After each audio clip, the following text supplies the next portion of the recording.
So fatty liver గురించి మాట్లాడుకున్నట్లయితే it's a very silent disease and symptoms మనకు ముందే మీరు అంటూ సైన్స్ అనుకోండి, సిమ్టమ్స్ తెలిసినప్పుడే వి విల్ గో. సైన్స్ ఎప్పుడు తెలుస్తాయి మనకి? నిజంగానే దాన్ని ఎందుకు నెగ్లెక్ట్ చేస్తున్నారు ఇప్పుడు అసలు చాలా మంది? సైన్స్ వచ్చేటప్పటికి ఫ్యాటీ లివర్లో ఫెటీగ్ అంటే ఒక తెలియని ఫెటీగ్ ఉంటుంది, మేల్ అనుకోండి ఆర్ ఫీమేల్ అనుకోండి. ఫెటీగ్కి బోల్ కారణాలు, అందులోంచి fatty liver is very important. Especially early morning ఉంటుందా ఈ ఫెటీగ్ అనేది? లేచిన తర్వాత ఫ్యాటీ లివర్ ఫెటీగ్ అనేది at the end of the day కూడా ఉంటుంది, బికాస్ ఇది మనకి గ్లూకోజ్ దీంతో కూడా రిలేట్ అయి ఉంటుంది కాబట్టి. ఎర్లీ మార్నింగ్ ఫెటీగ్ అనేది మీకు low ferritins, low cortisol production after chronic stress లో మనం రిలీజ్ అవుతూ తర్వాత లో కార్టిజోల్, హైపోథైరాయిడిజం లేదా స్లీప్ డిస్టర్బెన్సెస్ లో హై ఇమోషనల్ గా మనం ఇమోషనల్ గా స్టిమ్యులేటెడ్ గా ఉన్న అప్పుడు వచ్చేది మార్నింగ్ ఫెటీగ్. ఇది overall at the end of the day కూడా మీరు డ్రాగ్ చేసుకుంటారే తప్ప యూ డోంట్ రియలీ అంత ఫ్రెష్ గా మీరు ఉండరు, మోటివేటెడ్ గా ఉండరు. So that is first symptom which we miss. Second thing ఏంటంటే ఇవాళ ఓవర్ వర్క్ చేసాం అందుకని అనిపించింది అనే ఇదిలో ఉంటాం. సెకండ్ థింగ్ బ్లోటింగ్స్ వస్తాయి. There is bloating when you take some common అయిపోయిందా? ఇట్స్ బ్లోటింగ్, ఏదో తిన్నాం కాబట్టి ఇది వచ్చింది. బట్ ఆ బ్లోటింగ్ అనేది కూడా is a very symptom of మీకు liver. Lack of focus and ఊరికే కోపం రావటం.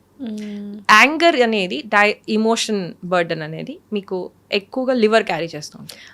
So we have this connection అనమాట. ఇమోషనల్గా మనం చూసినట్టయితే ఫర్ ఎగ్జాంపుల్ ఫియర్ ఎక్కువ పడేవాడికి తొందరగా కిడ్నీలో స్ట్రెస్ పెరుగుతుంది. అంటే ఫియర్ వస్తే కిడ్నీ ఏదైనా అవుతుందని కాదు, ఆ ఇంప్రెషన్స్ అనేది ఎక్కువగా మన కిడ్నీ క్యారీ చేస్తుంది. ఎక్కువ వరి వాడు లంగ్. అలాగా యాంగర్ అనేది ఇరిటబిలిటీ అండ్ యాంగర్ పెరుగుతుంది, మనకు టాలరెన్స్ తగ్గుతుంది. ఈ 3 సిమ్టమ్స్ వచ్చినప్పుడు we have to 100% check about liver.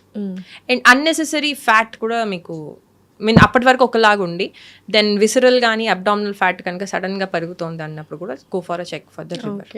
So వచ్చిన తర్వాత ఎలాగా, what is the treatments? Fatty liver కి we have to detox your liver అండి. లివర్ ని మనం దాని ఇన్సులిన్ సెన్సిటివిటీస్లో ఇష్యూ ఉన్నాయా, లేకపోతే రియలీ మనకి ఫ్యాట్ అనేది డిపాజిట్ అవుతుందా, అసలు ఎక్కడ ప్రాబ్లం ఉంది. మేమైతే పిత్తా బ్యాలెన్స్ చేయటము, పిత్తాన్ని డీటాక్స్ చేయటం చేసుకుంటూ వెళ్తాము. అండ్ తర్వాత అసలు దీన్ని స్టిమ్యులేట్ చేసేవి ఏవైనా ఎక్స్టర్నల్గా మనం ఎక్కువ తీసుకుంటున్నామా, హెవీ మెటల్స్ టోల్ ఎక్కువ ఉంటుందా, లేకపోతే ఎక్కువ ప్రిజర్వ్డ్ ఫుడ్స్ వెళ్తున్నాయా, or more oily food, oil మరీ వాడిన ఆయిల్ కూడా is a very big toll on the liver. Or too much of fruit diet, high fruits, మనం మిగతావన్నీ వదిలేసి ఓన్లీ ఫ్రూట్స్ తాగుతాం. ఫ్రూట్ డైట్స్ అని, లిక్విడ్ డైట్స్ అని, ఇట్లా క్రాష్ డైట్స్ చేసేస్తున్నారు. సో దీనివల్ల కూడా లివర్ అనేది బికాస్ ఫ్రూట్ లో ఫ్రక్టోజ్ ఉంటుందండి. అండ్ ఫ్రక్టోజ్ ని మనం బాడీలో receiving point only liver. So అలాంటి టైంలో liver takes a problem. Fatty liver ఉన్నప్పుడు too much of fruit diet మాత్రం చేయదు. అప్పుడప్పుడు ఫ్రూట్స్ తినడంలో ఏ ప్రాబ్లం ఉండదు. Seasonal fruit should be taken. ఎందుకంటే దాంట్లో ఉండే అడ్వాంటేజెస్, దాంట్లో ఉండే high prana energies is there. కానీ only fruit diet, mixed fruit diets తీసేసుకుని మాత్రం ఇబ్బంది పెట్టారు. లివర్ అనేది చాలా మంచి ఆర్గాన్, వెరీ అండర్స్టాండింగ్ ఆర్గాన్. ఎందుకంటే చిన్నప్పుడు ఫంక్షన్స్ ఆఫ్ లివర్ అంటే టపటపా చదివేసే వాళ్ళం. ఒక 10-20% నుంచి కూడా రీజనరేట్ అయ్యే సస్టైనబుల్. సో దాన్ని కాపాడుకోవాలంటే ఏదైనా మంచి ఫుడ్స్ చెప్తారు which gives energy to liver. Cinnamon tea, అది కూడా Ceylon variety of cinnamon tea, that helps అండి. దెన్ మీరు డాండిలియన్ రూట్స్ అని దొరుకుతాయండి, that gives a very good effect అండి. ఉసిరి పనిచేస్తుందండి. ఉసిరి also helps to detox your liver, కానీ లేకపోతే it takes your liver very, it makes your active.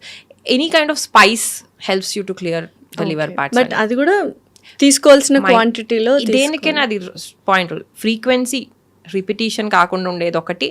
Second thing quantity, too important. Dose, దానే డోస్ అంటాం. ఓకే. సో ఎర్లీ మార్నింగ్ చాలా మంది ఈ కషాయం లైక్ ఆల్ స్పైసెస్ వేసుకొని లైట్గా కషాయం వేసుకొని నిమ్మకాయ తీసుకొని తాగుతూ ఉంటారు. ఎవ్రీడే అది తాగుతూ ఉంటారు కొంతమంది ఆన్ అండ్ ఆఫ్ తాగుతుంటారు. Which is best? On and off better అండి. అయితే ఇప్పుడు అందరు అడిగే క్వశ్చన్ ఇదేనండి, ఏంటంటే ఇప్పుడు మనకేంటో తెలియదు, వాట్ ఆర్ వి అంటే నా కాన్స్టిట్యూషన్ ఏంటో తెలియదు, వాత పిత్త కఫాలు అంటారు మీరు, అది మాకు అర్థం లేదు, అర్థం అవ్వదు. So what should we do? ప్రతి వాళ్ళు వచ్చి వాత పిత్త కఫాలు చూసుకోవాలి. సో అందుకని నా సజెషన్ ఏంటంటే ఒక్కొక్క రోజు ఒక్కొక్కటి చూడండి, తీసుకోండి.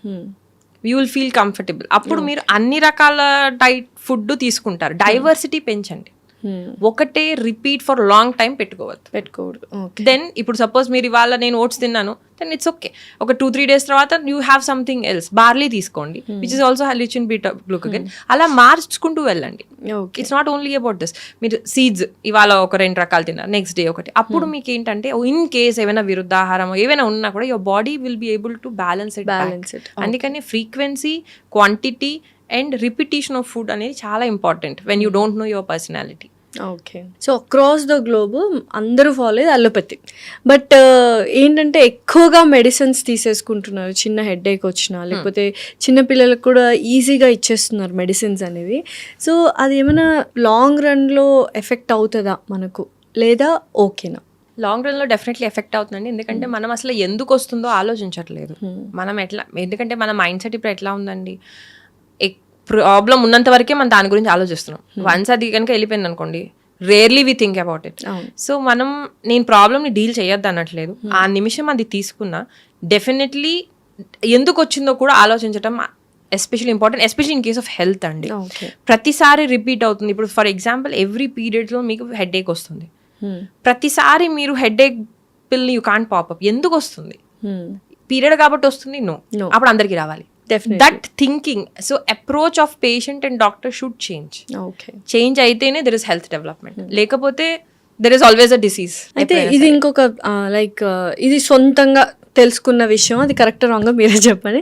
So my sister use to have migraine headache. ఒక సైడ్ హెడేక్ వచ్చేది, కానీ చిన్నప్పుడు వచ్చేది. ఆ హెడేక్ వచ్చినప్పుడు వామిటింగ్ అయిపోయింది. But my mom gave ashwagandha every time పాలలో కలిపి ఒక 1 year 2 years ఇచ్చింది. It helped. ఆ మైగ్రేన్ తగ్గిపోయింది. So it happens to every one. అట్లా తీసుకుంటే మైగ్రేన్ కి అశ్వగంధ అనేది హెల్ప్ చేస్తుంది. ఒక విధంగా అది కంప్లీట్ మైగ్రేన్ అయి ఉండకపోవచ్చు. అశ్వగంధ ఏంటంటే మీ సింపాథెటిక్ పారాసింపాథెటిక్ బ్యాలెన్స్ చేయడానికి హెల్ప్ చేస్తుంది. కొంచెం బ్లడ్ వెజల్స్ ఇంకా న్యూరో ట్రాన్స్మిషన్స్ ని రిలాక్స్ చేయడానికి. So it could be more of a stress headache. Though symptom మీకు ఏంటంటే అట్లా అనిపించవచ్చు, కానీ it could be a more stress headache. So అలాంటి హెడేక్ అది విత్ దిస్ మే వర్క్. కానీ ఒక్కొక్క టైప్ ఆఫ్ హెడేక్స్ ఒక్కొక్కలాగా ఉంటాయండి. స్ట్రెస్ హెడేక్స్ అనేవి ఒకలా ఉంటాయి. వాసో కన్స్ట్రిక్షన్ అయినప్పుడు, బ్లడ్ సప్లై తగ్గినప్పుడు ఒకలాగా ఉంటుంది. టూ మచ్ ఆఫ్ ఫోకస్ చేసి మీ ఎనర్జీ ఇది చేస్తున్నప్పుడు ఆ ఫోకస్డ్ మైండ్కి వచ్చే హెడేక్ ఒక రకమైన డల్ రింగింగ్ హెడేక్ ఉంటుంది. మైగ్రేన్ అనేది హెడేక్ అనేది జనరలీ షార్ప్ హెడేక్స్ ఉంది. అండ్ ఇట్ పీక్ వెళ్ళి పీక్కి తగ్గుతాయి. That is more pitta oriented headaches ని ఎక్కువగా మైగ్రేన్ కింద క్లాసిఫై చేస్తాం.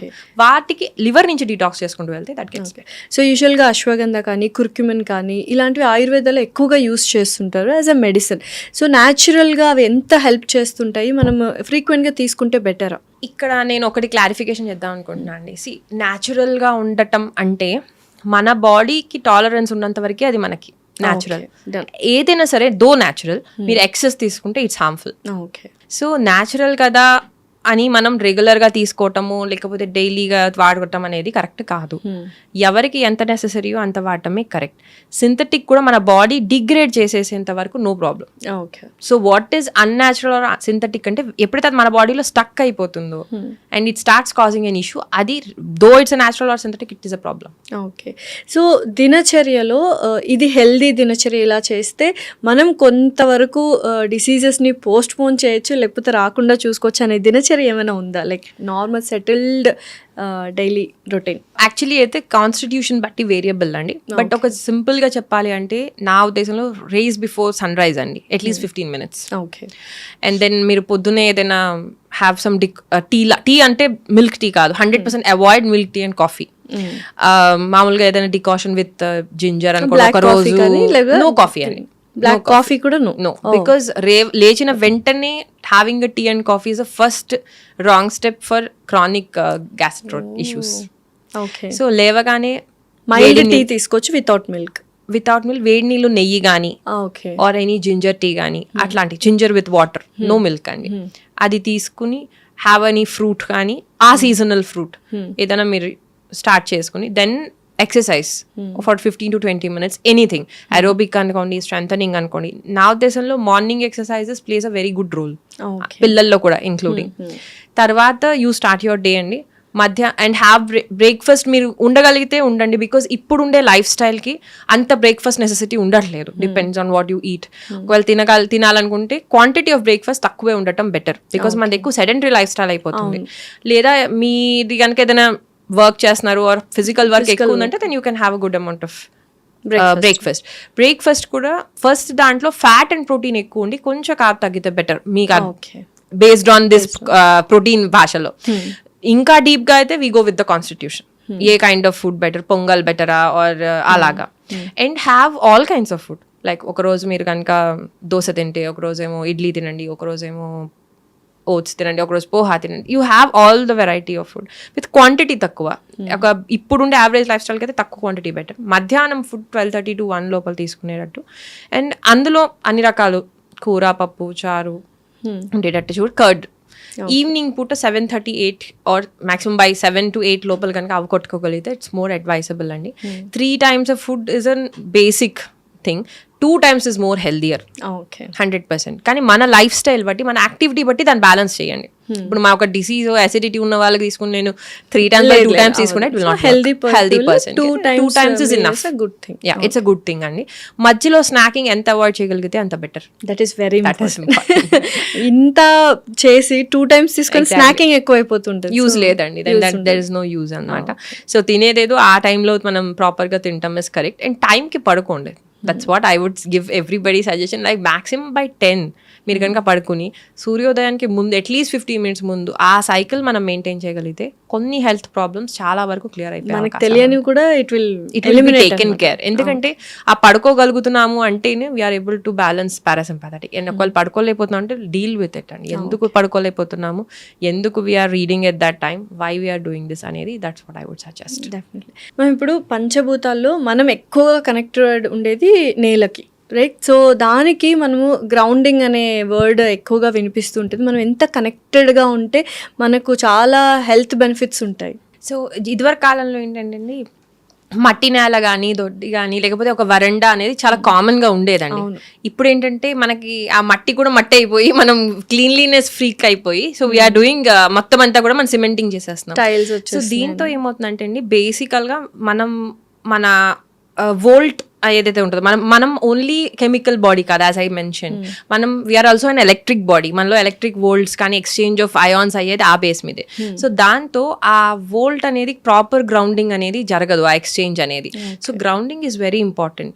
సో మనం ఇందాక మాట్లాడుకున్న డైలీ దినచర్యలో వాకింగ్ విత్ షూ, మీరు క్యాలరీస్ బర్న్ చేయటం కన్నా వితౌట్ షూస్ అండ్ స్లిప్పర్స్ మీరు కనుక గ్రాస్లో కానీ, లేకపోతే శాండ్ మీద కానీ, ఆర్ ఆన్ మట్టి నేల మీద కానీ మీరు ఒక 15 to 20 minutes వాక్ చేసిన, that is more profitable and more helpful than just ఇన్ని కిలోమీటర్స్ 10,000 steps 20,000 steps నడవటం కన్నా comparatively is more profitable. Immunity కూడా పెరిగే ఇమ్యూనిటీ కన్నా మ్యామ్ మోర్ హైపర్ యాక్టివిటీ తగ్గుతుంది. You get more relaxed. Me mind అనేది బాగా ఇదవుతుంది. మోకాలు నొప్పులు రావు చాలా మందికి. ఇప్పుడు మోకాలు నొప్పులకి కారణం వీ హ్యావ్ నో గ్రౌండింగ్ అని, టైల్స్ మీద. సో మనకి ఏంటంటే ఆ హీట్ థర్మోజెనసిస్ లో కూడా ఇష్యూస్ వస్తాయి. ఆ బ్యాలెన్స్ అనేది వీ స్టార్ట్ లూజింగ్ అనమాట. సో అది కెన్ బి బ్యాలెన్స్డ్. అండ్ పాదంలో కూడా మనకు నర్వ్ ఎండింగ్స్ లో which are directly connected to brain ఉంటాయి, రిఫ్లెక్సెస్ ఉంటాయి. అవి నడిచినప్పుడు ఆ నర్వస్ సిస్టమ్ అనేది బాగా స్టిమ్యులేట్ అయ్యి రిలాక్స్ అవుతుంటుంది. అవునండి. అదే బేట్ మీద మీకు మసాజెస్ అనుకోండి, ఇవన్నీ కూడా. Okay, done. మ్యామ్, ఒక ఫుడ్ ఎవ్రీ డే విమెన్ తీసుకోవాలి. ములగాకు పొడి ఎంత క్వాంటిటీ? కొంచెం స్మాల్ క్వాంటిటీలో, but you can still take a break. But నా పరంగా ఏంటంటే more than food, life style మీద ఎక్కువ ఫోకస్ చేయడం better. We should be done every day. And one habit silent గా మన గట్ ని డ్యామేజ్ చేస్తూ ఉన్న హ్యాబిట్ ఏంటి రెగ్యులర్ గా మనం చేసే? మార్నింగ్ లేవగానే టీ అండ్ కాఫీ తాగటం. Okay. So worst drink for the gut? Cool drinks అండి. ఏ కూల్ డ్రింక్ అయినా. కూల్ డ్రింక్ ప్లస్ ఈ Maaza, Frootis, any cool drink. I think any cool drink is the worst thing which disturbs the gut. So one common sign we ignore and it is very dangerous. Fatigue andi. ఆ fatigue ఎలా అనిపిస్తుంది? Like చాలా నీరసంగా ఉన్నట్టు, లేకపోతే we push ourselves to do work అనేది first thing which we neglect అండి. Best food for brain power కి బెస్ట్ అయితే సరస్వతి ఆకండి. సరస్వతి పొడి కానీ సరస్వతి ఆకు తీసుకుంటే ఇట్స్ అ పాట్ అండి. మామూలు ఊరికే ఇంట్లో ప్లాంట్ కింద పనిచేస్తుంది. That is they. And or you can have blue pea tea, శంఖపుష్పి, కానీ 2 different ways లో వర్క్ అవుతాయి రెండు. But it is good. So 3 foods that heal gut naturally. ఆవు నెయ్యి, okay, that is very good to have. తర్వాత యూ కెన్ హ్యావ్ ఈస్ ఆఫ్ గోల్. కానీ అది కూడా టాలరెన్స్ ఉంటుందండి బికాస్ ఇట్స్ సాల్యుబుల్ ఫైబర్ కాబట్టి, but it really helps you to heal. And ఉసిరి, అది ఇమ్యూన్ వైజ్ గా బాగా హెల్ప్ చేస్తుంది. కూడా ఎవ్రీడే తీసుకోవచ్చు, పౌడర్ లాగా కానీ ఒక చిన్న ముక్క కానీ తీసుకోవచ్చు. ఓకే.